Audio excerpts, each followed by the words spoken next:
ನಮಸ್ಕಾರ ಎಲ್ಲರಿಗೂ. ಇವತ್ತು ಪಾಯಸ ರೆಸಿಪಿ ನೋಡೋಣ. ಕೆಂಪಕ್ಕಿ ಅಥವಾ ಕರಿ ಅಕ್ಕಿ ಅಂತಾರೆ ನಮ್ಮ ಕಡೆ. ಇದರಲ್ಲಿ ಫೈಬರ್ ಕಂಟೆಂಟ್ ತುಂಬಾನೇ ಹೇರಳವಾಗಿರುತ್ತೆ. ಇದು ಡಯಾಬಿಟಿಸ್, ಮಲಬದ್ಧತೆ ಎಲ್ಲ ಇರೋರಿಗೆ ತುಂಬಾನೇ ರಾಮಬಾಣ ಪರಿಹಾರ ನೋಡ್ರಿ. ಇದರಿಂದ ತುಂಬಾನೇ ಜನ ಮಿಸ್ಕನ್ಸೆಪ್ಷನ್ ಮಾಡ್ಕೋತಾರೆ. ಇದರಿಂದ ಬರೀ ಅನ್ನ ಮಾಡ್ಕೋತಾರೆ. ನೀವು ಅನ್ನ ಮಾಡೋದನ್ನ ಬಿಟ್ಟು ಪಾಯಸ ಮಾಡಿದ್ರೆ ತುಂಬಾನೇ ಚೆನ್ನಾಗಿ ಟೇಸ್ಟ್. ಇವತ್ತು ಈ ಕೆಂಪಕ್ಕಿ ಅಥವಾ ಕರಿ ಅಕ್ಕಿಯಿಂದ ನಾವು ಪಾಯಸ ಹೇಗೆ ಮಾಡೋದು ಅಂತ ಹೇಳಿ ನೋಡೋಣ ಬನ್ನಿ. ನೋಡಿ, ನಾನು ಫುಲ್ ರಾತ್ರಿ ಇಡೀ ಈ ಥರ ಅಕ್ಕಿನ ನೆನೆಸಿಟ್ಕೊಂಡಿದ್ದೀನಿ.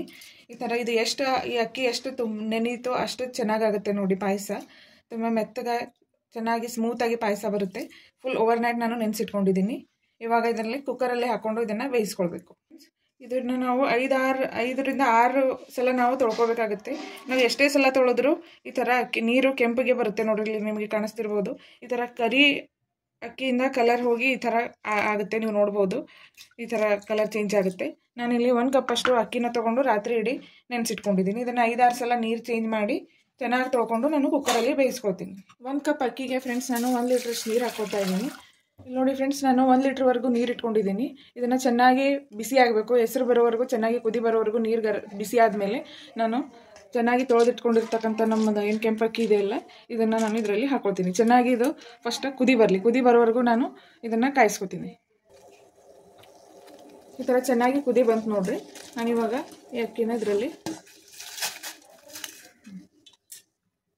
ಈ ಥರ ನಿಧಾನ ಉರಿಯಲ್ಲಿ ನಾವು ಇದನ್ನು ಬೇಯಿಸ್ಕೊಳ್ಬೇಕು.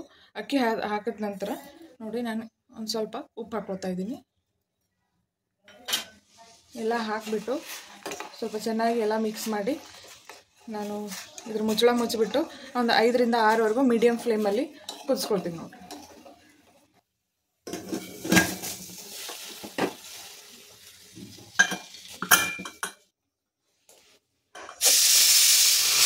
ನೋಡ್ರಿ, ನಾನು 7ರಿಂದ 8 ವಿಜಿಲ್ವರೆಗೂ ನಿಧಾನ ಫ್ಲೇಮಲ್ಲಿ ಕುದಿಸ್ಕೊಂಡಿದ್ದೀನಿ. ಚೆನ್ನಾಗಿ ಕುದ್ದಿದೆ ಇದು. 1 ಸ್ಪೂನ್ ತುಪ್ಪ ಹಾಕ್ಕೊಂಡು ನಾನಿಲ್ಲಿ ಡ್ರೈ ಫ್ರೂಟ್ಸ್ಗಳನ್ನು ಚೆನ್ನಾಗಿ ತುಪ್ಪದಲ್ಲಿ ಹುರ್ಕೊಳ್ತೀನಿ ನೋಡಿರಿ. ನಾನಿಲ್ಲಿ ಗೋಡಂಬಿ, ಬಾದಾಮಿ ಮತ್ತು ದ್ರಾಕ್ಷಿ ತೊಗೊಂಡಿದ್ದೀನಿ. ನಿಮ್ಗೆ ಯಾವ್ಯಾವ್ದು ಇಷ್ಟ ಅದೆಲ್ಲ ಡ್ರೈ ಫ್ರೂಟ್ಸ್ ನೀವು ತೊಗೋಬೋದು. ನಾನು ಹುರ್ಕೊಳ್ತೀನಿ ಚೆನ್ನಾಗಿ.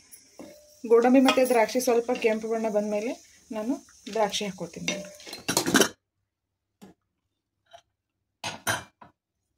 ನೋಡಿ, ಈ ಥರ ಚೆನ್ನಾಗಿ ಕುದ್ದಿದೆ. ನೋಡ್ಬೋದು, ಅಕ್ಕಿ ಡಬಲ್ ಸೈಜ್ ಆಗಿದೆ. ಎಷ್ಟು ಸ್ಮೂತಾಗಿ ನಾವು ಅಕ್ಕಿನ ಕುದಿಸ್ಕೊಳ್ತೀವಿ ಅಷ್ಟು ಚೆನ್ನಾಗಿ ಪಾಯಸ ಆಗುತ್ತೆ. ಇಲ್ಲಿ ನೋಡಿ, ಇದು ನೀರೆಲ್ಲ ಸ್ವಲ್ಪ ಮಿಕ್ಕಿದೆ ಅಲ್ಲ, ಇದನ್ನು ಚೆನ್ನಾಗಿ ಇನ್ನೊಂದು ಸಲ ಹಿಂಗೆ ವಿಜಿಲ್ ಏನಿಲ್ಲದೇ, ಮುಚ್ಚಳ ಏನಿಲ್ಲದೇ ಇನ್ನೊಂದು ಸ್ವಲ್ಪ ಚೆನ್ನಾಗಿ ಕುದಿಸ್ಕೊಳ್ಳೋಣ. ನಾವು ಸ್ವಲ್ಪ ಹೈ ಫ್ಲೇಮಲ್ಲಿ ಇದನ್ನು ಕುದಿಸ್ಕೊಂಡು ಆಮೇಲೆ ಇದರಲ್ಲಿ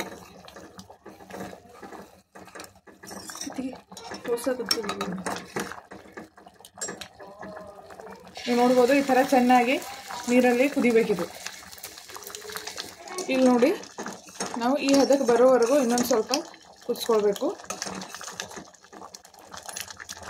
ಅಬ್ಸರ್ವ್ ಮಾಡ್ಬೋದು ನೀವು, ಈ ಹದಕ್ಕೆ ಬರಬೇಕು. ಅಂದರೆ ಇದರಲ್ಲಿ ನಾವು ಸ್ವಲ್ಪ ಹಾಲೆಲ್ಲ ಹಾಕಿದ್ರೂ ಆ ಕನ್ಸಿಸ್ಟೆನ್ಸಿ ಕರೆಕ್ಟಾಗಿ ಬರುತ್ತೆ. ಈ ಕನ್ಸಿಸ್ಟೆನ್ಸಿ ಬಂದಿದೆ ನೋಡಿರಿ, ಇದು ಪರ್ಫೆಕ್ಟ್ ಕನ್ಸಿಸ್ಟೆನ್ಸಿ.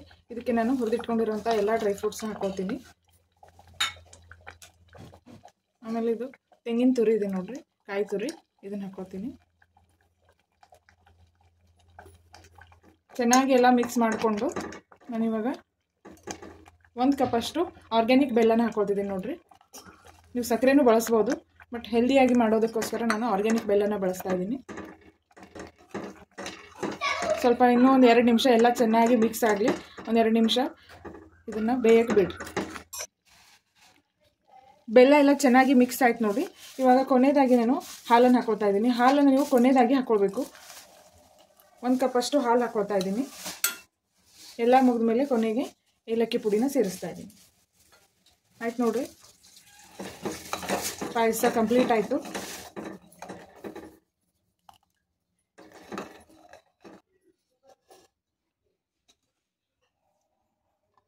ರುಚಿಕರವಾದ, ಆರೋಗ್ಯಕ್ಕೂ ತುಂಬಾ ಒಳ್ಳೆಯದಾಗಿರಕ್ಕಂಥ ಕೆಂಪಕ್ಕಿಯ ಪಾಯಸ ರೆಡಿ ಆಯಿತು ನೋಡಿ. ಇದರಲ್ಲಿ ಕ್ಯಾಲ್ಶಿಯಮು, ಫೈಬರು ತುಂಬಾ ಜಾಸ್ತಿ ಇರೋದ್ರಿಂದ ಎಲ್ರಿಗೂ, ಮಕ್ಕಳಿಂದ ವಯಸ್ಸಾಗಿರೋ ಎಲ್ರಿಗೂ ತುಂಬಾ ಹೆಲ್ಪ್ಫುಲ್ಲು. ಪಾಯಸ ರೆಡಿ ಆಯಿತು.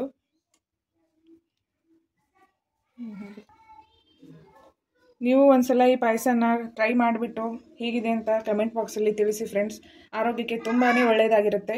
ಒಂದು ಸರ್ತಿ ದಯವಿಟ್ಟು ತಪ್ಪದೇ ಟ್ರೈ ಮಾಡಿ ನೋಡಿ. ತುಂಬಾ ಈಸಿ ಮತ್ತು ಹೆಲ್ದಿಯಾಗಿರುತ್ತೆ. ಮಾಡಿ ನೋಡಿ, ಕಮೆಂಟ್ ಬಾಕ್ಸಲ್ಲಿ ತಿಳಿಸಿ ಫ್ರೆಂಡ್ಸ್. Thank you.